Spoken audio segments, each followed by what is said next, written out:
We got our new first baseman, and it's not Paul Goldschmidt.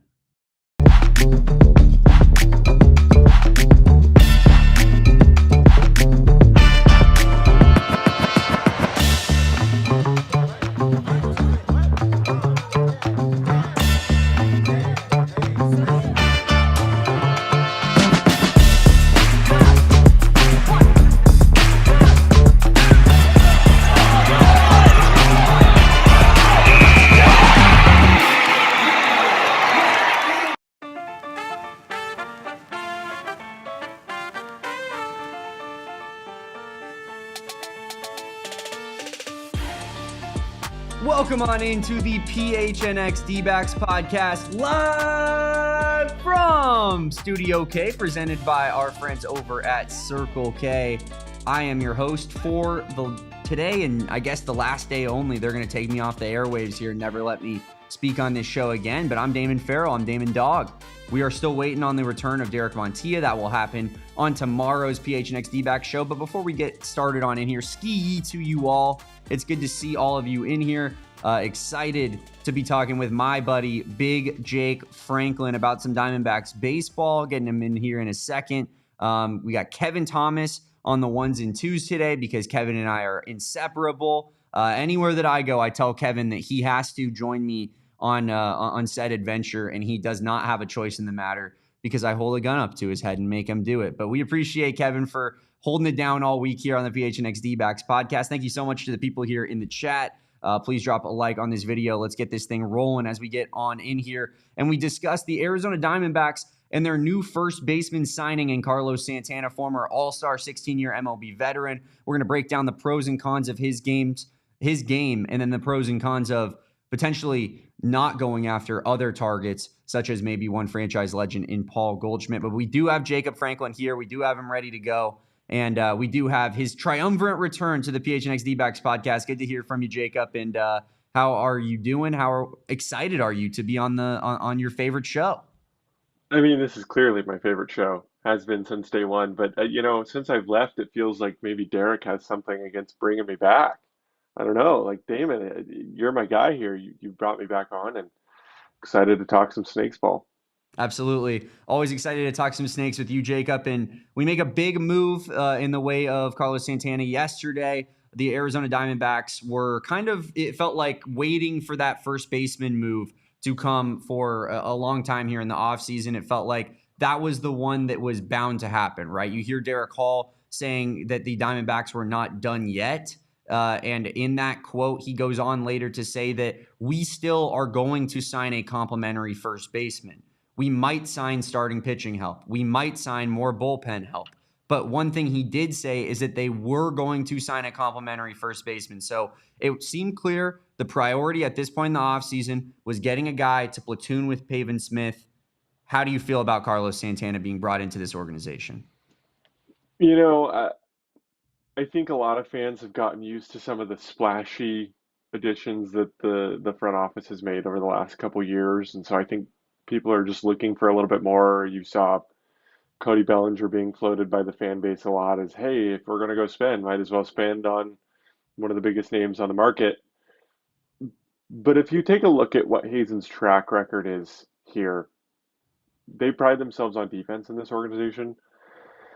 And as much as the reunion with Paul would have made a lot of sense, would have made a lot of fans happy, I also think that there's a lot of to be said about putting butts in seats. And in a season where you don't necessarily know if your team is really going to shine or just be mediocre, I don't think they're going to be bad. I think the floor is probably just a competitive baseball team that could go either way, a lot like last season.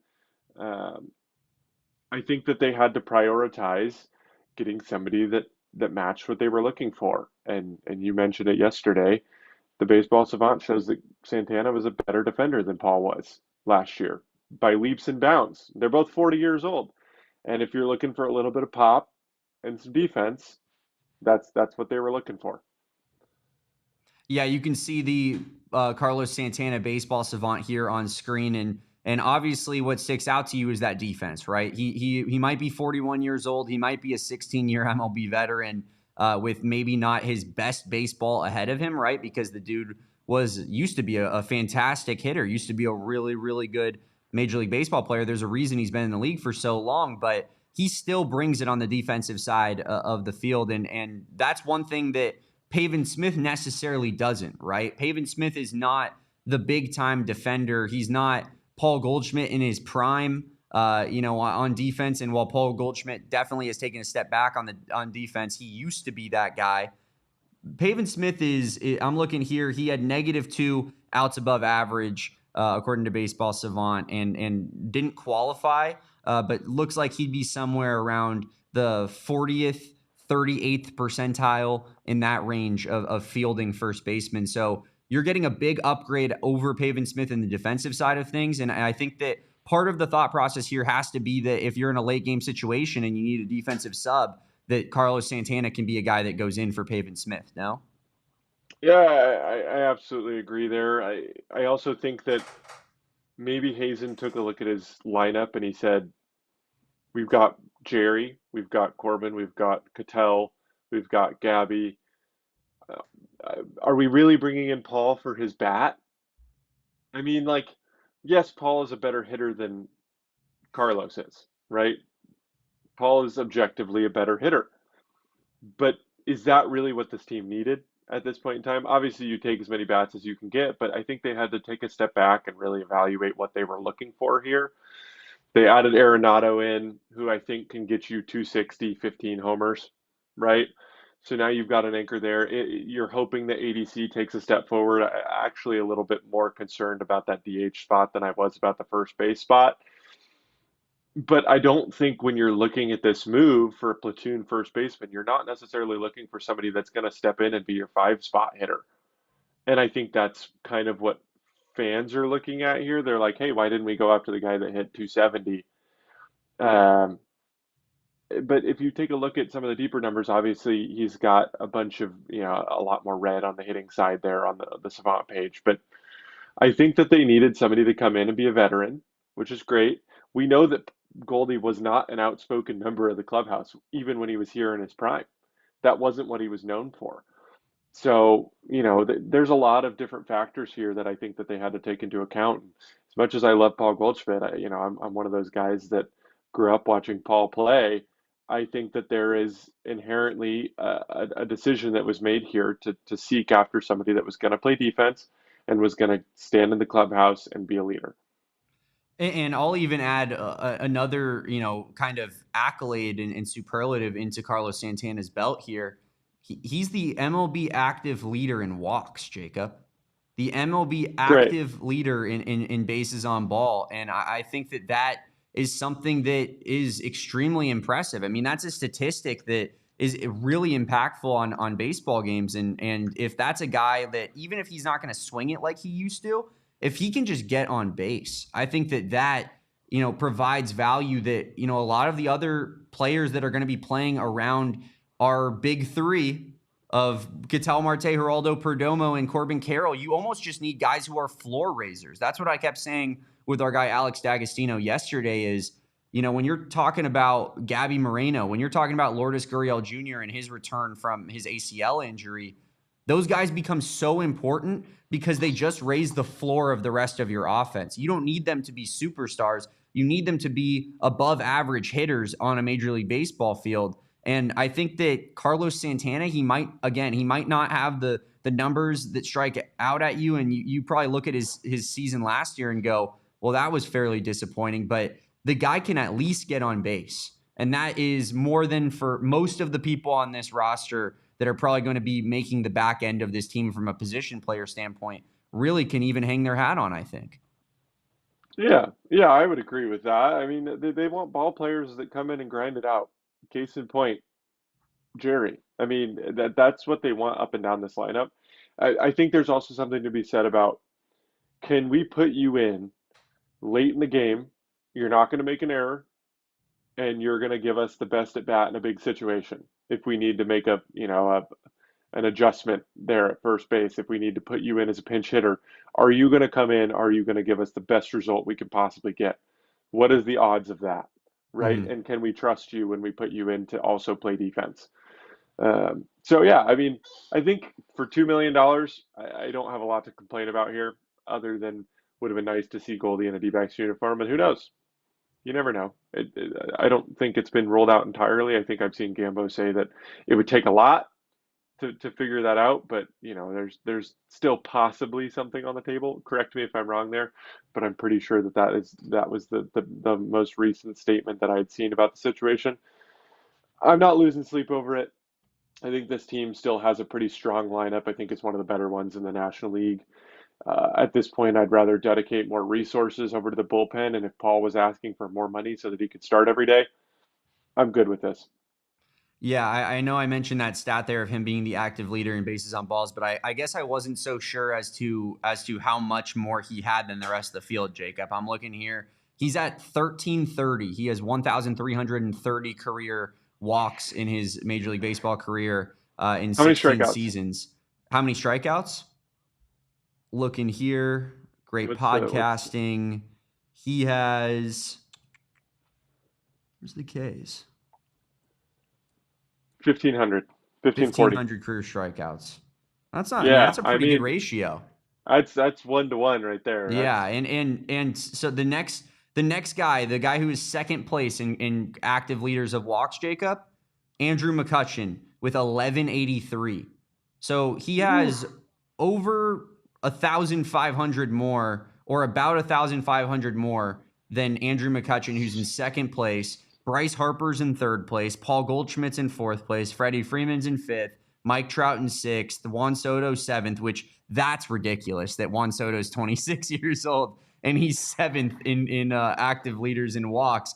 But it just goes to show how much this guy is getting on base. And even in a season where, he has a down year last year, he still has a 308 on base percentage and he hit like absolute crap. And so like he's still beating out his batting average by 90 points. And if he hits a little bit better around a team that has the bones of a really good offense, which I think is just a kind of a somewhat of a level raiser for everybody, right? It's part of the reason that I think Nolan Arenado is going to be a lot better in 2026 than he was in 2025, because now he's around elite baseball players in Geraldo Perdomo, Corbin Carroll, and Ketel Marte. And I just think that should help the rest of the offense be successful. So I don't mind this just in terms of you get him on a 1-year, $2 million deal. He provides defensive, presence that you didn't really have at that position before, and more than you would expect from a Paul Goldschmidt. And then also he's at least a guy that you've seen be a good offensive player in the past. And he has Yeah. attributes of his game that I don't think are just going to go away overnight. Even if he's going to hit 219 like he did last season,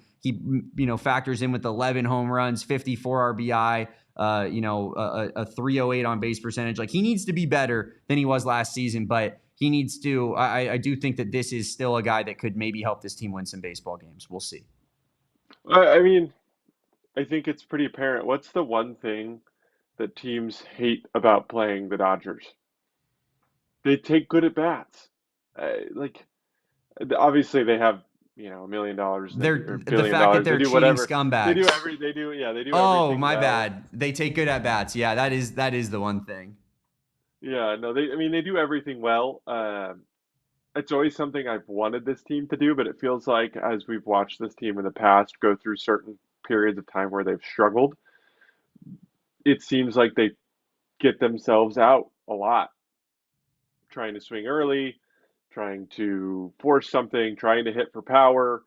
I think that this team needs an identity shift a little bit, and adding somebody that's going to take a few more pitches, get a little deeper into an at bat. That never hurts. It certainly never hurts in the game of baseball.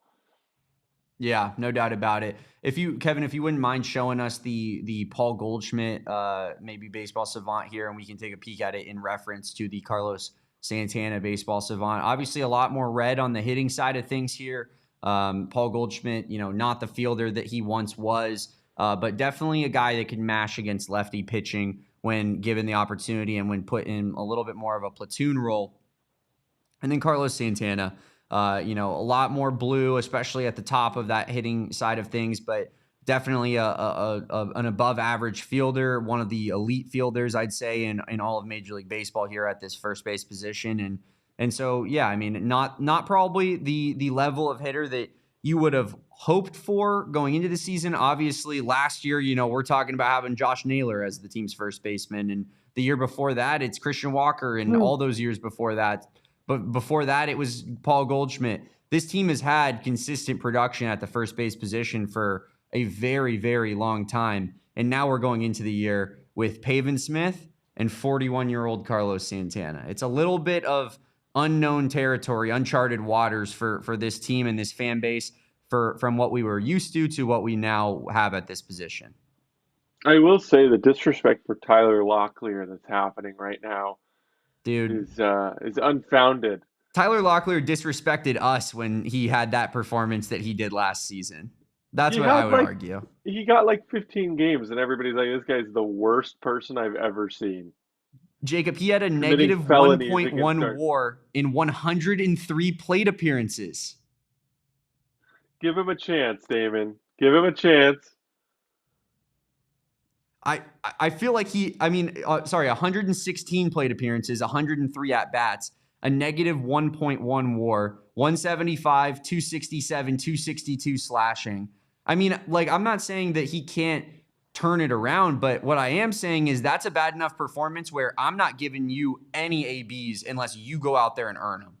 Like, that's not a situation where I'm feeling comfortable putting him in any sort of starting lineup. He was so bad that he needs to prove that he belongs in the starting lineup, in my opinion. No, I agree with that. I mean, it's the same logic as Jordan Lawler. Yeah. Everybody wants him to play every day, but it's like, hey, at some point you play the same position as Ketel Marte and Geraldo Perdomo. Please tell me how we are supposed to get you at bats every day. Like, at least in Locklear's case, he's going up against Pavin Smith and Carlos Santana, I guess.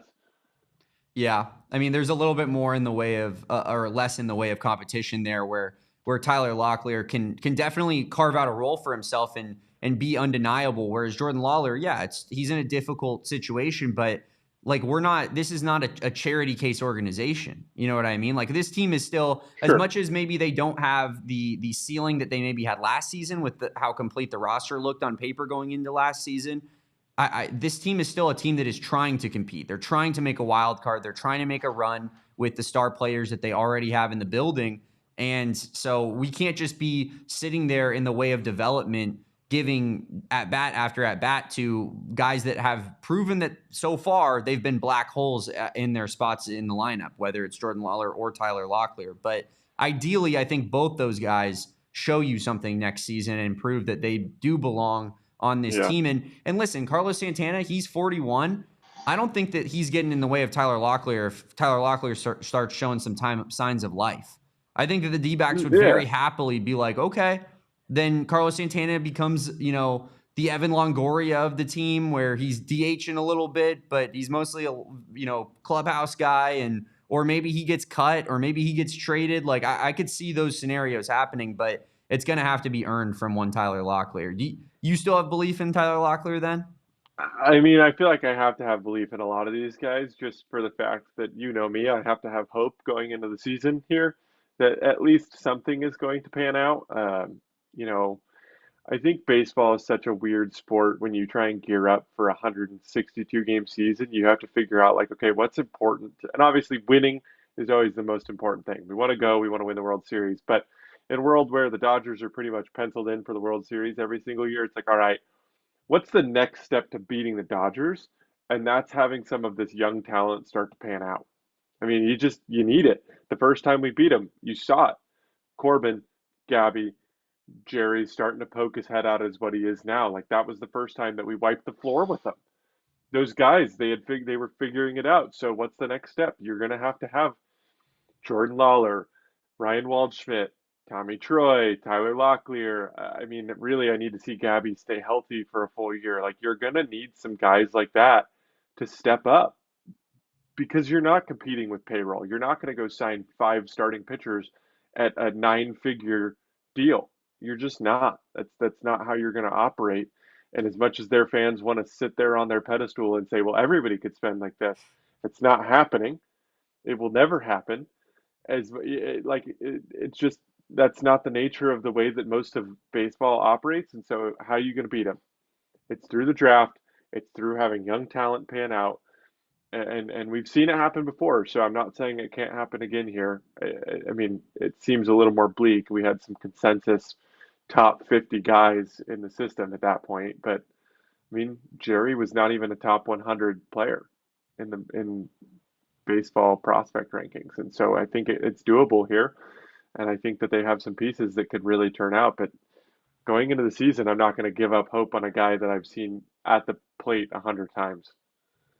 Yeah, I hear you on that. And I definitely think that your thought process is in the right place. And that's 100% true. The D-backs are never going to be a team that's going to go out there and, even be the Phillies or the, the Mets or teams that maybe don't spend No. quite to the level of the Dodgers, but are right below that and still are involved with all of the big name free agents and trade acquisitions and whatnot, because they can just frankly afford that kind of thing. Whereas the D-backs are playing with a little bit more constraints on them financially. I do think that there is hope for some of those guys, and that the current roster construction does afford them and a chance to go make a name for themselves, a chance for Jordan Lawler to go out there and say, you know what, I belong getting everyday ABs in the lineup, because we don't have a DH set in stone. We have Adrian Del Castillo if the season started today. Who's to say that Jordan Lawler can't say that I'm a good enough hitter where I belong in that position? Sure. The one thing I will say that, like, I definitely don't have as much optimism in is that, and you highlighted it. It's not saying that, you don't feel this way as well, but Mike Hazen, it's been a minute, man. It's been a minute. It's been a minute since we've had a player that you drafted, that you have brought up through this organization, that has made a legit impact really on this roster. And you could say, like, a guy like Ryan Nelson in the last 2 years, year and a half, has really developed and proven that was a great draft pick by Mike Hazen. But that being said, this is a guy that was on the roster for quite a while. I mean, it's taken, he made his debut, 4 years ago at this point, 5 years ago. So it's not like, I'm looking for a what have you done for me lately type of guy. And it's been a lot of Jordan Lawlers and Drew Jones that can't seemingly get out of, high A. And, even Tommy Troy, I think he's kind of figured it out. But there was a time where people were very low on Tommy Troy and maybe his prospects of becoming an impact player. So I need to see a Mike Hazen draft pick come up and really make a positive impact on this organization. And I think I need to see it pretty soon. Look, I'm going to get visibility on Drew Jones in person this year. We're going to figure out the issues. I've got it. I'm 10 minutes from the ballpark. Put Big Jake on the scene. Mm-hmm. Yeah. We're going to get some eyeballs for sure. If you guys want reports on Drew Jones throughout the season, please let me know. Hopefully, it's only for like a month and then he's up in AA, because that means he's done something right. But it's look, Drew Jones is still young. I don't think that because he does it. I think you mentioned it yesterday. He does it every year.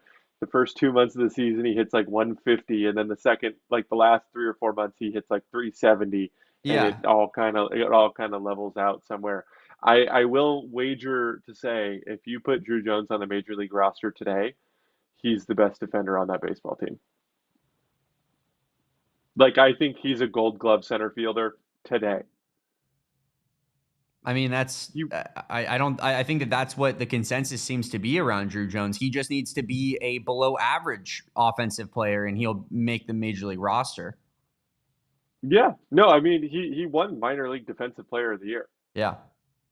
I mean, that in high A, that's saying something. That is pretty crazy. I mean, his dad, I'm sure his dad's reputation, precedes him a little bit and helps him in that aspect, because his dad is, quite possibly the greatest center fielder we've ever seen. But, Drew Jones, the name of the game on him, or the story on him, has always been that he's, ready for the major league level at like 18 on the defensive side of the game. And it's just his hitting has to make its way up to snuff. And you're right. Like, he's not cooked. He's still a very young prospect. It's 22. just not what you would necessarily expect out of the number 2 overall pick, especially when the Diamondbacks, it's become reported and known that if they had the number 1 overall pick, they would have picked Drew Jones. Like, Drew Jones, think most teams would have. Drew, Honestly, yeah, I mean, Drew Jones was considered maybe the prize of that draft, and the Diamondbacks, he was supposed to be almost a better version of Alek Thomas, I feel like, and it just hasn't necessarily worked out for both of those guys, which is really unfortunate. But we need those type of players, the Alek yep, Thomases, the Drew yep. Jones, the Ryan Waldschmidts, even Pavin Smith. I'll group him in, even though it was one of Hazen's first drafts. Might have It been was his his first first. draft. It was Yeah. literally his first draft Yeah, I pick, mean, number like, seven, number 7 overall. yeah, just give me the Hazen draft pick guys. I want to see those guys show signs of life this season, because I think a lot of them are going to be given a ton of opportunity and plate appearances to make an impact, and we haven't necessarily seen that impact happen consistently outside of Corbin Carroll. So it's time for these other guys to step up around Corbin Carroll and provide some positive baseball impact. But we're going to get into a little bit more of this offseason. I got to ask Jacob Franklin about Zac Gallen. Is it starting to kind of warm up, the Dbacks and Zac Gallen? Could a reunion be in the works here between the Dbacks former ace and the team itself? But we'll get into that right after our first ad break here on the PHNX Dbacks podcast. Please drop a like on this video and subscribe to the channel if you haven't done so on our race to 50K. We're less than 300 subscribers away. So do both of those things. Drink your water. Do not go anywhere. Have you ever wanted to go to Vegas, but without that Vegas drive, those Vegas smells, the general Vegas vibe? Well, how about Vegas in your backyard with all of those negatives out the door with our friends at Gila River Resorts and Casinos? Because they're introducing Vegas Vibes in Phoenix. From now through April, the Vegas residency at Gila River Resorts and Casinos brings the energy, attitude, and excitement of Las Vegas straight to you. Now, they got exclusive concerts, extended DJ sets, showgirls, chef-driven dining, pop-up bars, and surprise cameos. Plus, you don't want to miss out on that fabulous Corvette giveaway and special perks for loyalty members. They're giving out 4 separate Corvettes from April 27th through April 30th at Santan Mountain, Lone Butte, V-Kiva, and Wild Horse Pass. 4 Corvettes for those 4 locations. And for more information, you're going to visit playathgila.com. Don't miss your chance to accelerate into luxury, play, earn, and win at any of our 4 casino locations. Now, also, I want to tell you guys about our friends over at Pure Edibles as well. There is over 130 dispensaries in the great state of Arizona that are selling Pure Edibles, that are, giving Pure Edibles out to people. I'm sure with all types of great deals you can find at these dispensaries. And Pure Edibles was founded in Arizona. It was made in Flagstaff, Arizona at Noble Herb Dispensary. It has since changed its headquarters to Phoenix, right here in the Valley. And of course, all 3 founders are ASU alumni. I'll say that on the Dbacks show, on the Wildcats show. We don't say that ever, but Pure Edibles is a very local company. We love supporting local, and they're just also, they do it differently than most gummy companies would do with their cannabis gummies. Pure gummies are not covered in sugar like all their competitors. Fully fledged candy company offering Kicks gummies, which are the Kicks are their version of Starburst chews and hard candies. The effects are clearly listed on each tin, so you're not shocked by what you're getting into when you take one of these Pure Edibles, and their overall quality is just the best above the rest. Go find yourself some Pure Edibles products at one of the over 130 dispensaries across the great state of Arizona. Welcome back on into the PHNX Dbacks podcast. Getting a nice little close up there from our guy Big Jake Franklin. I think you had to put the Big Jake in Big Jake Franklin there, because you just had to kind of just eclipse the entire screen. That's a Big Jake eclipse, we call it. Yeah, I had to make sure that I had nothing in my teeth for this next segment. Yeah, well, we caught Jacob Franklin a bit off guard there on the return shot back on screen, but we are here, of course, with our guy Jacob Franklin making his return to the PHNX Dbacks podcast. Derek, I think we've gone over it, has banned Jacob. I have benevolently welcomed him back to this fine program, and so yeah, we're excited to have him back on, and we're excited to maybe hear what he has to say on one Zac Gallen, who I know, Jacob, you probably have a lot of opinions on, and I'm sure are a bit conflicted on it as well, in terms of how you should feel about a Zac Gallen maybe potential reunion being in the works. There's been some rumors and rumblings that the Diamondbacks have been just kind of sniffing around the Zac Gallen sweepstakes, and not that they've necessarily been at the forefront of it, but whenever there's a situation where they're naming teams that are involved with Zac Gallen, it feels like it's like Phillies, Mets, Cubs, Orioles, Tigers, and the Dbacks have checked in, right? It's all the teams that have been in on the big starting pitchers this offseason, and the Dbacks are just kind of lurking, right? Do you think there's anything to this? Do you think that Zac Gallen potentially could be brought back to the Diamondbacks? I'll say I think that Zach wants to be back. I think that's a fair way to put that. I don't think anybody wants to move. I don't think that's fun at all. I think it's an interesting situation. I mean, I want to believe that he's the pitcher that we saw in the second half of the season. I think it did indeed. I think Derek's talked about this before. I think it did indeed piss him off a little bit that he didn't pitch well enough to be traded at the deadline. He was like mad that he didn't get anything back for this organization. But I do think he really likes it in Arizona. I don't think he's opposed to coming back. Now, I can't stand here and tell you I know that they're in conversations with him. I actually don't know anything. I would love to see Zach back. I think that this rotation has a weak spot for sure while we wait for Corbin Burns to come back. And I think you'd be hard pressed to say that Zac Gallen wouldn't be better than Mike Soroka. I mean, clearly that I think that is a better option. Um, but I don't know. I don't know how willing he is to come down on his price tag, Yeah. right? I still think that he probably feels like he's worth 9 figures, 4 or 5 years, 9 figure deal. As bad as he was for the first half of last year, I mean, the splits are there. The last 2 months of the season, he was back to being Zac Gallen, and I think it was visible watching him play that he was pretty much locked in again. And who knows? I think that the fastball started to play a little bit better. I think that he started to mix his pitches a little bit better. The curveball wasn't getting hit as hard. I think he had some really bad ball put in play luck for the first half of that last season, which of course sucks because in turn it had a lot to do with our misfortune last year. I think that this was a playoff team that had some really bad performances and or injuries out of some key pieces.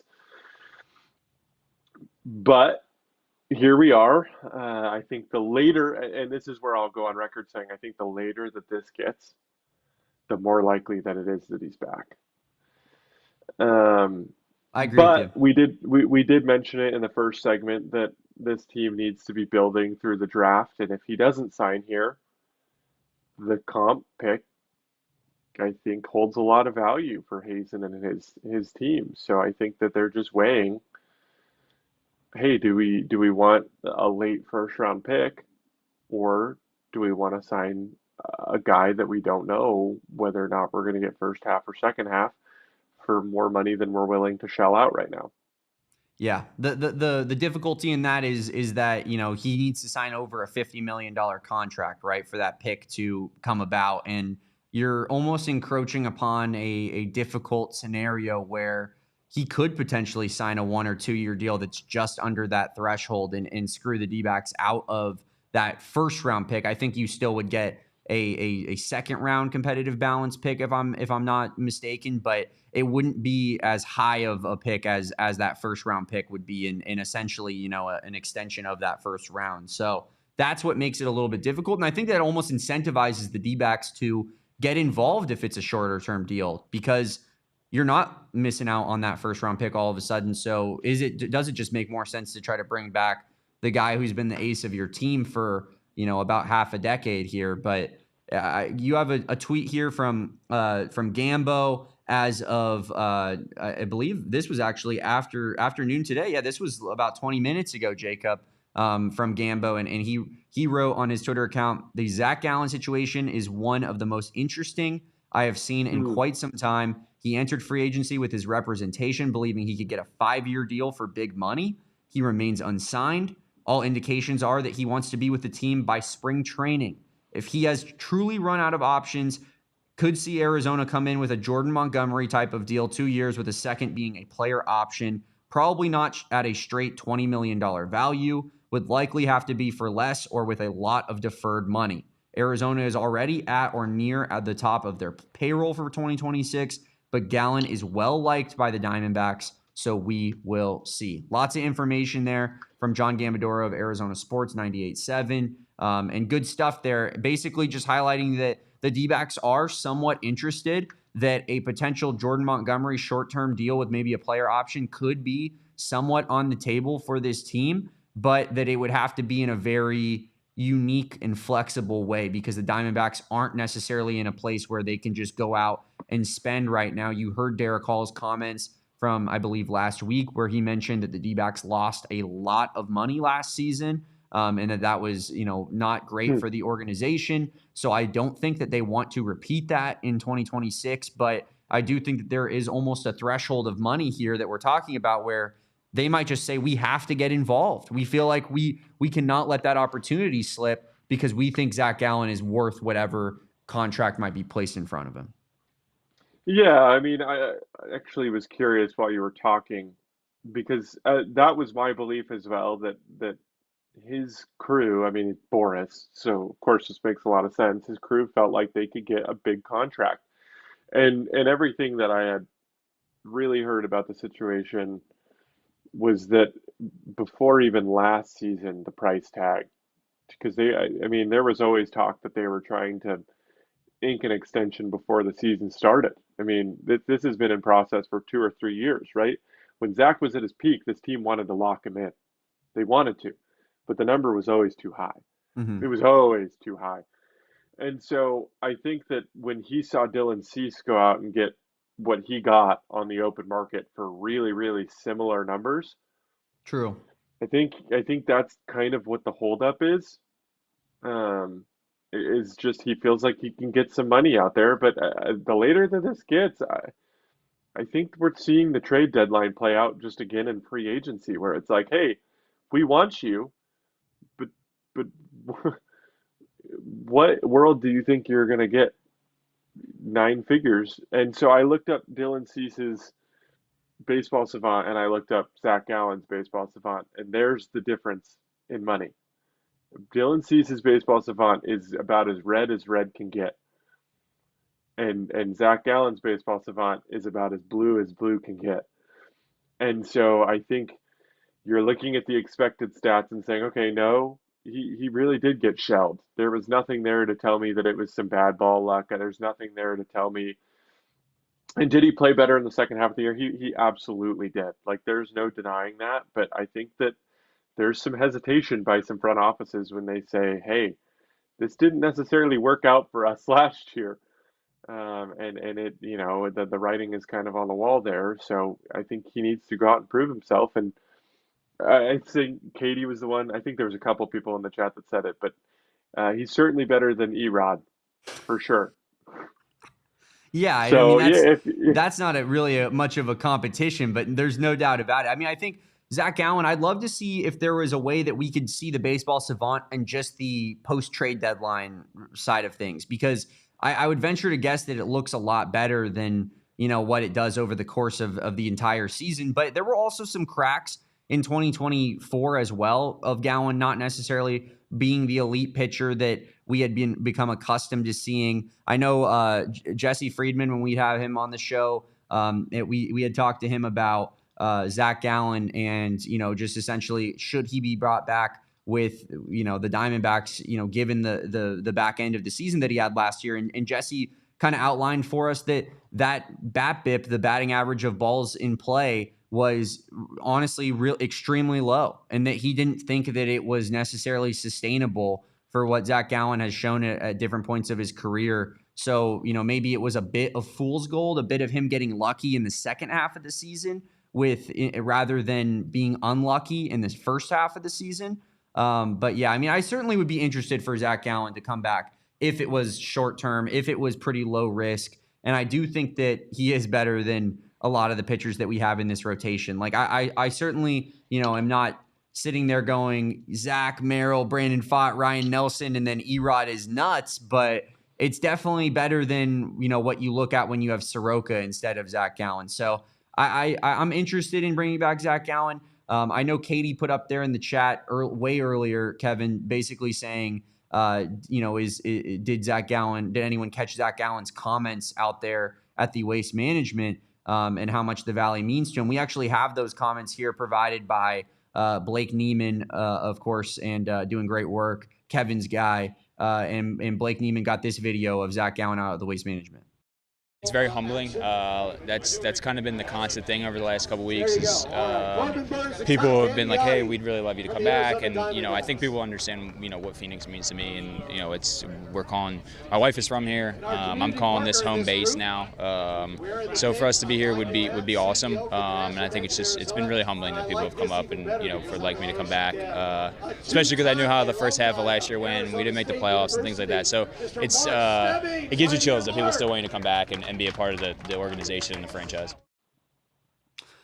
So there you have it, Zac Gallen speaking on just kind of his situation with the contract and potentially, a return to the Valley if that could be something that happens. You hear that, and what do you think, Jacob?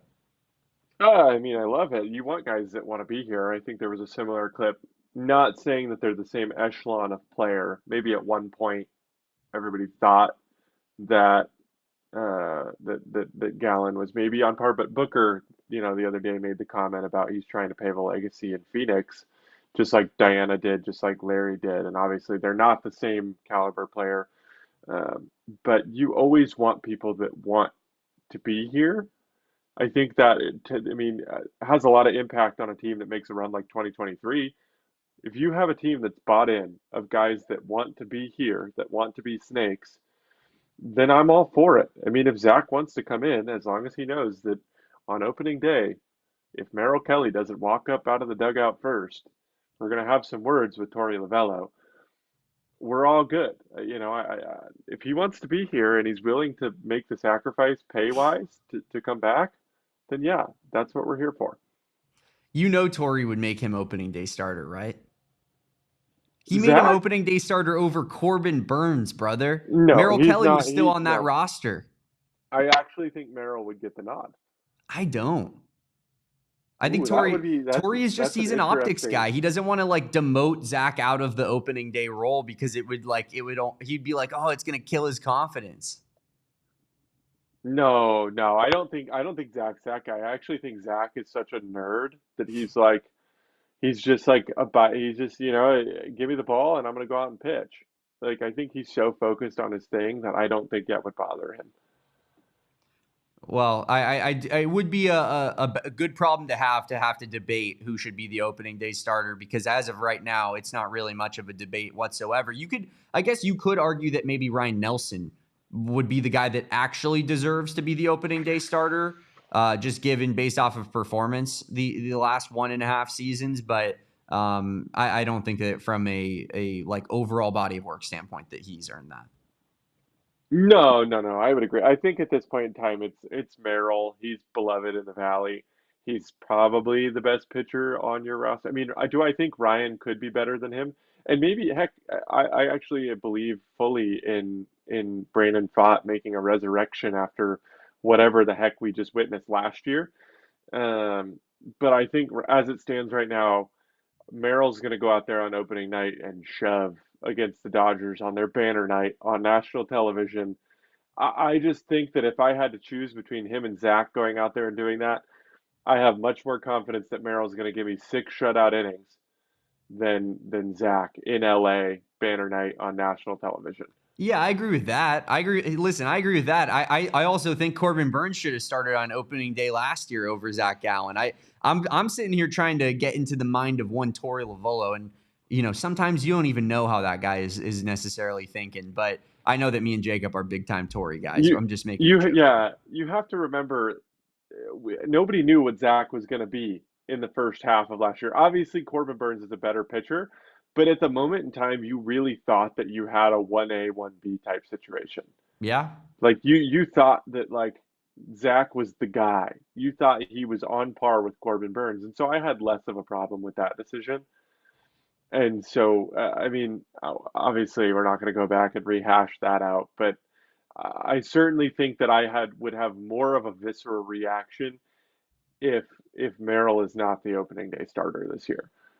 Yeah, I do think we're probably going to get Merrill opening day starter, and we're probably not going to get Zac Gallen back in an Arizona Diamondbacks uniform, but it remains a possibility. The door has been kind of creaked open, whether it's by the Diamondbacks side of things, Zac Gallen side of things. You're now hearing both sides just kind of hinting at the possibility of Zac Gallen maybe returning here in the Valley and just kind of setting up shop. It would be something that I think that, if you could get it at the right price, could really benefit this organization and this starting rotation in general. But we're going to keep you updated on anything regarding Zac Gallen here on the PHNX Dbacks podcast. We're also going to hit our second break here, and on the other side of this break, we'll be talking a little bit more about this offseason, kind of getting Jacob Franklin's take on the matter.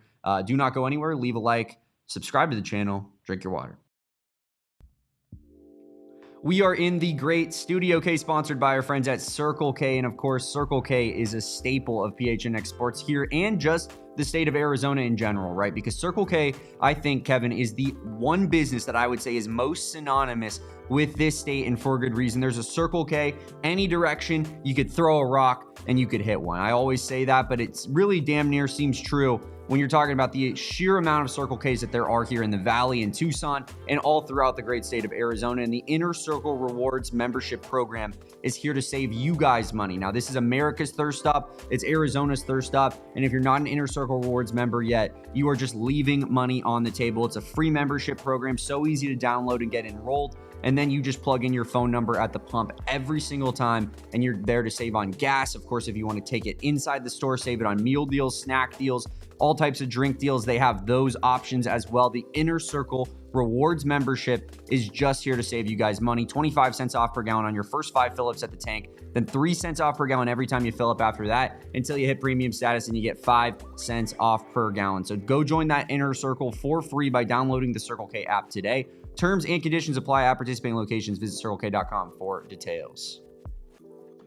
Now, also want to talk to you guys about my friends over at Branded Bills. I'm always rocking Branded Bills on set, whether it's the Dbacks show, the Wildcat show, you name it. I got Branded Bills on my noggin, and for good reason. It's the premium headwear and apparel in the game, and Branded Bills is giving you a promo code of BBPHNX to help you get 15% off your first order. That's in sponsorship with us here at PHNX Sports. You can get the premium headwear and apparel, whether it's custom stuff that you want, whether you want the campus collection where you can get Arizona Wildcats, Arizona State Sun Devils, Grand Canyon Lopes, maybe even some Northern Arizona Lumberjacks. They got it all as a part of the campus collection. The best college hats in the game. Check it out for yourself at brandedbills.com. Also have a partnership with the Phoenix Suns that you're going to want to go check out. And we're hoping we can get some more collabs for the Dbacks, just like this special edition Branded Bills Dbacks hat that they gave out last season during the regular season to season ticket holders. And you know I had to get my hands on one of those. So appreciate our friends at Branded Bills. Head on over to brandedbills.com and use promo code BBPHNX for 15% off your first order.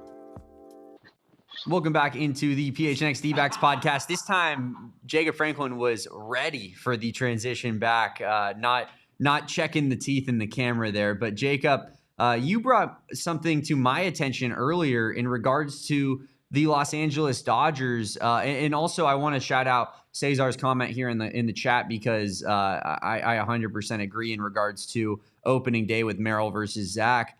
We got to play them both, Jacob. This is Game 7 of the World Series. I mean, this is Randy Johnson coming out of the pen with a little bit of gas in the tank. Like Zac Gallen, welcome to the closing role, brother. We're starting with Merrill, and we're throwing you out there in the 6th. I actually think that Justin Martinez is going to end his rehab stint early and come out and throw the last 4 innings of that baseball game. Wow, that would be special. My God, is that Justin Martinez's music as he's running out of the Dodgers bullpen there? But yeah, that game really does mean everything to me in this fan base, and this means everything as well, Jacob, because look at the fraud that Shohei Ohtani is. Oh, yeah, I found this tweet yesterday, and I thought you'd get a kick out of this. But truly, so there were people apparently clowning on Punxsutawney Phil, who, by the way, for the last 130 years has batted almost 400 at predicting whether or not winter is here or not. I think that everybody needs to understand that's an applaud-worthy moment. Like, for a groundhog to be able to tell us at a 40% clip whether or not Wither was going to be extended for 130 years, that's pretty crazy. And the fact that we're calling Shohei the greatest of all time, but we're going to be out here clowning Punxsutawney Phil, I actually think Shohei should vacate, not for gambling purposes, all of his MVPs and all of his World Series rings and give them to Punxsutawney Phil.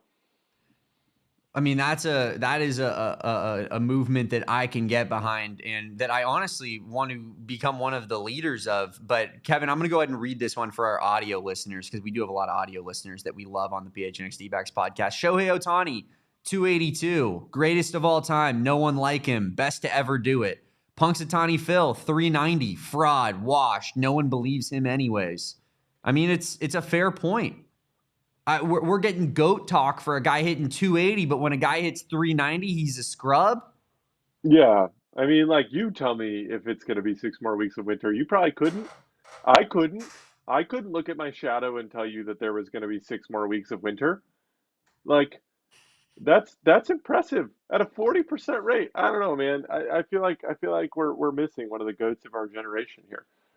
No doubt about it. One of the GOATs of this generation is Jacob Franklin, of course, who is just, doing all sorts of work for All City Network, holding it down, and of course, just waiting on his call for his number to be called on the PHNX Dbacks podcast. And you know what? I'll have to get our guy Derek Montilla to open up the floodgates to you, Jacob, because this has been a lot of fun. You can follow Jacob at Jacob_Franklin4 on Twitter if you want a once a month Dbacks tweet that might piss off all the Torey Lovullo haters. That's pretty much what Jacob uses his Twitter for these days. And of course, we have the mayor himself here in the chat thanking us for holding it down, thanking Jacob for his great work here on the podcast. Jacob, we appreciate you, man. But somehow still banned by the mayor. I don't really understand. And if this people knew everything I did behind the scenes, if they knew everything I did for this show, for me to be banned, it's crazy. We have, and Derek says, Jacob will never be on this show as long as I'm alive. Wow. That's crazy. That is crazy. It's crazy. I mean, if only I could peel back the curtain, Damon. If only I could peel it back.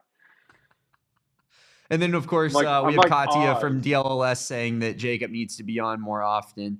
Hey, if it was up to me, but it's not. Derek makes the rules around here. I simply just carry out his will unless it's regarding to Shohei and the Dodgers. And then I make the rules around here. And Derek, I'm sure, has a lot of Dodgers stuff that he's going to want to talk about on tomorrow's podcast because Derek is back from LA and he has been posting my nightmare all over his social media, and that being Shohei Ohtani at the hotel, Shohei Ohtani at the gift shop at the airport, Shohei Ohtani on murals on the side of buildings in downtown Los Angeles. Enough of this criminal. We'll be talking about that on Thursday's show of the PHNX Dbacks podcast. But in the meantime, follow me at Damon Dog. That's DAWG. Follow my guy Kevin at KevoPost. That's KEVOPOSTS. And follow my guy Jacob Franklin at Jacob_Franklin4 on Twitter. Follow my guy Derek at Cap_Caveman with a K. Follow us at PHNX_Dbacks on Twitter. And we will be back on a Thursday edition of the PHNX Dbacks podcast right here on this channel at noon. So be there for that one. The return of Derek Montilla back from California. Can't wait to talk to him about his experience at the Grammys and his thoughts on new Arizona Diamondbacks first baseman Carlos Santana. Appreciate everybody for watching. And remember, kids, baseball is fun, but it's so much more fun when a franchise legend actually returns home. We all silly like the mayor.